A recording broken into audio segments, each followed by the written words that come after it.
à tous, merci de nous rejoindre à la une de l'actualité. Plusieurs projets de loi et décrets présidentiels ont été adoptés hier jeudi par le Conseil des ministres qui s'est réuni sous la présidence du chef de l'État, Abdelaziz Bouteflika. Les détails dans un instant.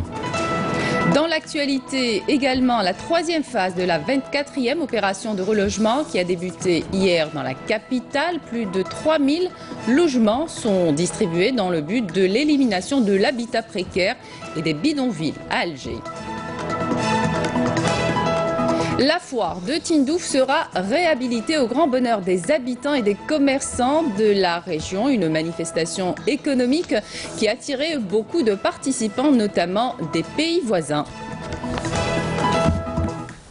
Bienvenue à tous. Plusieurs projets de loi et décrets présidentiels ont été adoptés hier jeudi par le Conseil des ministres qui s'est réuni sous la présidence du chef de l'État, Abdelaziz Bouteflika. Il s'agit notamment du projet de loi complétant la loi de 2006 relative à la prévention et la lutte contre la corruption, un projet de loi relatif aux activités spatiales et un autre projet de loi relatif aux activités nucléaires civiles. Plus de détails avec Adel Bouhams. Le Conseil des ministres a entamé ses travaux par l'examen et l'approbation du projet de loi relatif aux activités spatiales, un domaine qui revêt une importance stratégique pour l'Algérie. Le projet de loi adopté par le Conseil des ministres dispose notamment que les activités spatiales sont du monopole exclusif de l'État. Le texte édicte aussi la responsabilité de l'État en cas de dommages découlant des activités spatiales ainsi que les mesures à prendre en cas de retombée d'objets spatiaux sur le sol national. Le Conseil des ministres a poursuivi ses travaux par l'examen et l'adoption d'un projet de loi complétant la loi de 2006 relative à la prévention et à la lutte contre la corruption. Ce texte a été élaboré pour mettre la législation en concordance avec la Constitution révisée en 2016. Le projet de loi prend également en charge les recommandations faites par l'instance spécialisée des Nations Unies à la suite de l'évaluation de la politique algérienne de prévention et de lutte contre la corruption, une évaluation qui a été conclue positivement. À ce titre, le projet de loi énonce notamment la création d'un pôle pénal financier à compétence nationale chargé des affaires financières complexes, dont celles relatives à la corruption. Ce pôle est rattaché au tribunal d'Alger Sidi Mohamed, ainsi que la protection légale des dénonciateurs de faits de corruption, y compris au niveau de leur environnement professionnel. Le projet de loi énonce également la création d'une agence nationale de gestion des avoirs issus des infractions de corruption. Intervenant à l'issue de l'adoption de ce projet de loi, le président Abdelaziz Bouteflika a salué ce renforcement de la législation de prévention et de lutte contre la corruption, un fléau universel qui n'épargne pas notre pays. Le Conseil des ministres a également examiné et adopté un projet de loi relatif aux activités nucléaires civiles. L'Algérie est de longue date l'un des États ayant ratifié le traité sur la non-prolifération des armes nucléaires. Elle a également adhéré graduellement à l'ensemble des conventions élaborées par les Nations Unies sur le nucléaire. Le Conseil des ministres a par la suite examiné et adopté un projet de loi amendant la législation en vigueur relative à l'activité de médecine vétérinaire et à la protection animale. À ce titre, le projet de loi énonce l'ancrage légal pour la création d'un ordre national des vétérinaires. Dans le même temps, le texte subordonne à l'avenir la délivrance de l'autorisation administrative d'exercice de la médecine vétérinaire et de la chirurgie des animaux à une inscription préalable au tableau de l'ordre national de cette profession. Par ailleurs, le Conseil des ministres a examiné et adopté un projet de loi portant amendement de la loi fixant les règles générales relatives à l'aviation civile. Cet amendement a pour objectif d'instituer une agence nationale de l'aviation civile conformément aux recommandations de l'Organisation de l'aviation civile internationale qui a invité les États membres à se doter d'une instance autonome pour la gestion de la sûreté et de la sécurité de l'aviation civile. Poursuivant ces travaux, le Conseil des ministres a examiné et adopté une série de décrets présidentiels validant des contrats ou avenants à des contrats relatifs à l'exploration et l'exploitation des hydrocarbures. Ces textes concernent une série de gisements en exploration ou en exploitation par la Sonatrach avec ses partenaires étrangers, qui sont respectivement Total, Eni, Equinor et Pertamina. Le Conseil des ministres a également validé, conformément à la loi, 2 opérations de déclassement de terres agricoles liées à la réalisation d'un important investissement d'exploitation et de transformation de phosphate à l'est du pays, dans le cadre d'un partenariat algéro-chinois. Le premier déclassement concerne 496 hectares de terres agricoles de faible rendement répartis à travers les wilayas de Tarf, Guelma, Soukharas et Tébessa, pour le dédoublement et la modernisation sur 394 km de la voie ferrée minière allant du gisement phosphatier dans la wilaya de Tébessa au port de Annaba. Le second déclassement concerne 4,5 hectares de terres agricoles inexploitées et constituées de maquis dans la commune de Filfila, dans la wilaya de Skikda. Cette assiette foncière accueillera une station de dessalement d'eau de mer d'une capacité de 70 000 m3 par jour, destinée notamment à 2 unités de production d'engrais dans la zone Hajar Soud, wilaya de Skikda. Le président de la République, Abdelaziz Bouteflika, a décidé de promouvoir la commune de Debdeb, wilaya d'Ilizi, en circonscription administrative. Cette démarche vise à promouvoir le rôle stratégique de cette agglomération tout en insufflant une nouvelle dynamique au développement dans cette importante zone frontalière. Le chef de l'État avait signé hier jeudi un décret présidentiel portant création de 14 nouvelles circonscriptions administratives dans les wilayas d'Alger, Bida, Constantine, Annaba et Oran pour la réalisation d'un développement équitable et global répondant aux aspirations des citoyens. À Alger, la troisième phase de la 24e opération de relogement a débuté hier. Plus de 3000 logements sont distribués, le but étant l'élimination de l'habitat précaire et des bidonvilles. À Alger, Jazia Bayouf. Cette troisième opération de relogement a permis aujourd'hui de reloger plus de 800 familles qui ont longtemps souffert de l'habitation précaire. شبعنا الميزيريا وشبعنا كلش ومن بعد الحمد لله هذوك فرج علينا ربي كي تعرفي الميزيريا ومنا ودراري نقولوا الحمد لله. وحنا نشكروا الرئيس عبد العزيز بوتفليقه يعني هذا البروجي تاعو حنا نشكروه ربي يطول في عمره ربي يشافيه ان شاء الله. Cette opération de relogement a permis la récupération de 22 hectares qui, d'après les autorités locales, vont servir dans la réalisation de projets d'intérêt public.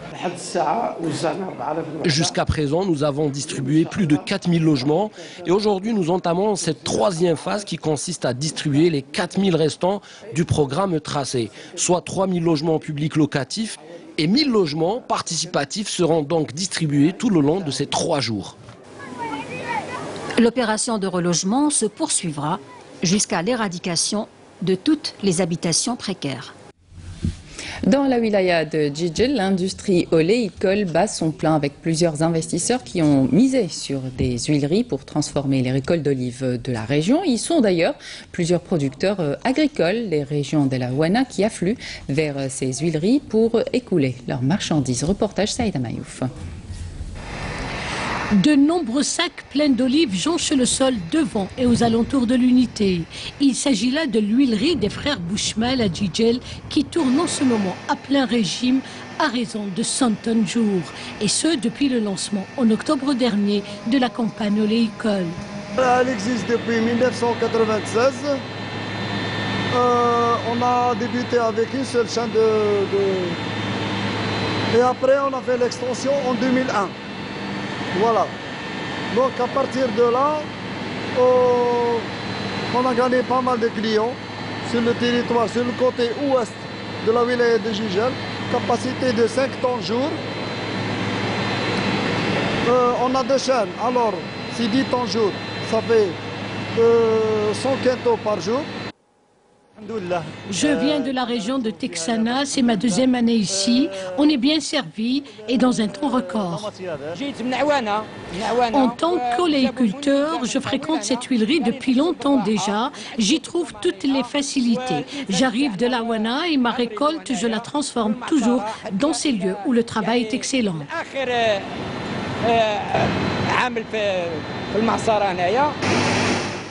L'abondance du fruit de l'olivier est une aubaine pour les oléiculteurs ainsi que les transformateurs. Les olives, objets de la trituration, sont cueillies des vergers oléicoles à travers toute la wilaya de Djidjel. La filière de l'oléiculture, elle s'étale sur une superficie d'environ 20 000 hectares. Elle occupe en pourcentage de 42% de la superficie agricole utile. C'est l'une des filières les plus développées au niveau de la wilaya. Elle occupe la population rurale, notamment en zone de montagne, la période de cueillette. tout le monde travaille dans la cueillette de l'oléiculture. Cette unité familiale de trituration moderne est gérée par des oléifacteurs à l'excellente maîtrise de la transformation de l'olive en une huile de grande qualité dont la réputation a dépassé le pourtour de la région et même de toutes celles avoisinantes. À Ingezem, les agriculteurs se relèvent d'une saison de crue difficile. Les récoltes ont été ravagées, les équipements endommagés. Aujourd'hui, avec le soutien accordé par les autorités, certains agriculteurs ont rebondi et ont relancé leur culture. Nassima Imloul. Oqba Konta Mbarak Ahmed, un agriculteur sinistré d'Ingezem, au sud de Tamanrasset, suite aux dernières intempéries et inondations qui ont touché la région. Aujourd'hui, grâce à sa bonne volonté, il retourne travailler ses terres aux côtés de ses fils. Ils sont 32 agriculteurs à travailler sur ce terrain de 8 hectares et je possède un autre de 10 hectares. Mais cet endroit a besoin d'électricité. Moi, je suis de ceux qui n'aiment pas le gaspillage. Les dernières intempéries m'ont fait perdre 312 millions de centimes. Les dernières inondations ont engendré des dommages importants, notamment aux agriculteurs. À cet effet, les autorités agricoles ont recensé les sinistrés. L'inondation a arraché les tuyaux goutte à goutte servant dans l'irrigation des palmiers dattiers. Là, nous essayons de réparer les dégâts comme on peut, histoire de dépanner. Cette terre est très riche, une terre agricole à 100%, mais nous manquons de moyens. Les pouvoirs publics doivent nous apporter leur soutien. Nous avons répertorié 30 fellahs sinistrés. Nous avons envoyé notre rapport aux autorités concernées. Ministère et services agricoles au niveau de la wilaya de Tamanrasset. Il faut dire que les agriculteurs de la localité n'ont pas encore cette culture d'assurer leurs biens.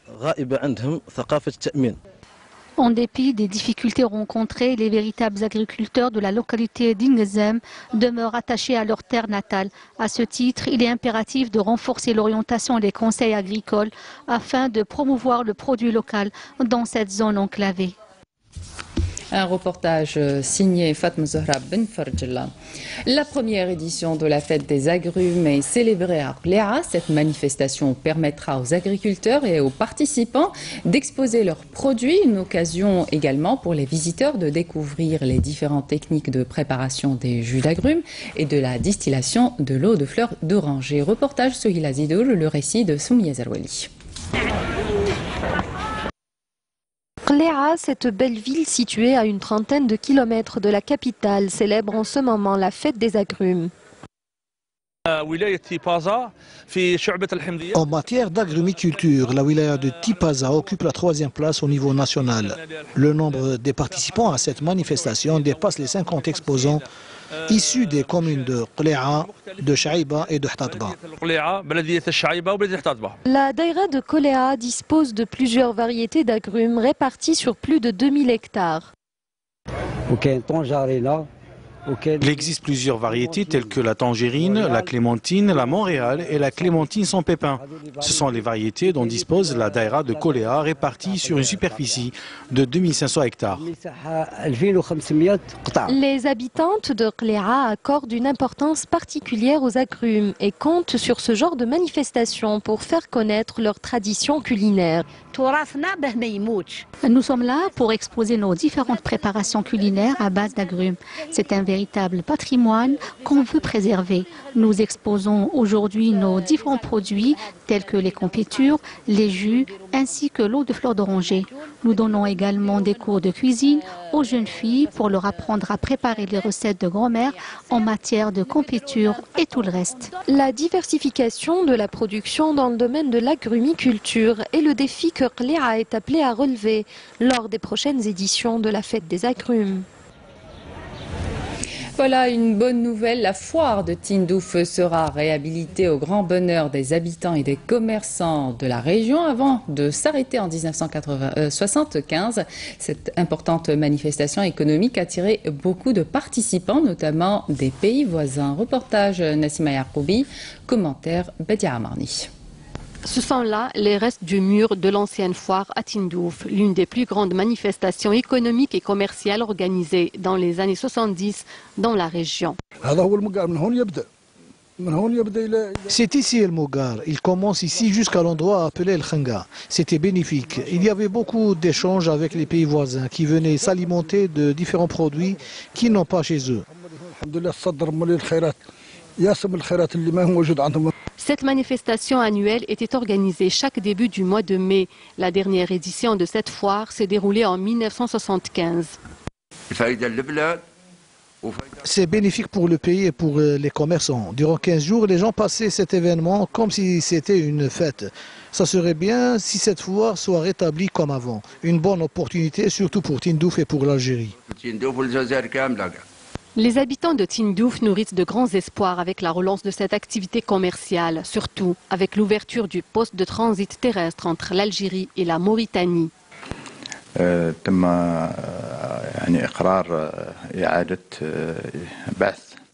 Il a été décidé de relancer la manifestation économique El Mogar, la foire El Mogar, qui connaît la participation de nombreux pays voisins. Une commission spéciale est constituée au niveau du ministère du Commerce pour préparer cet événement important. La date de son organisation est prévue au début du mois de février prochain.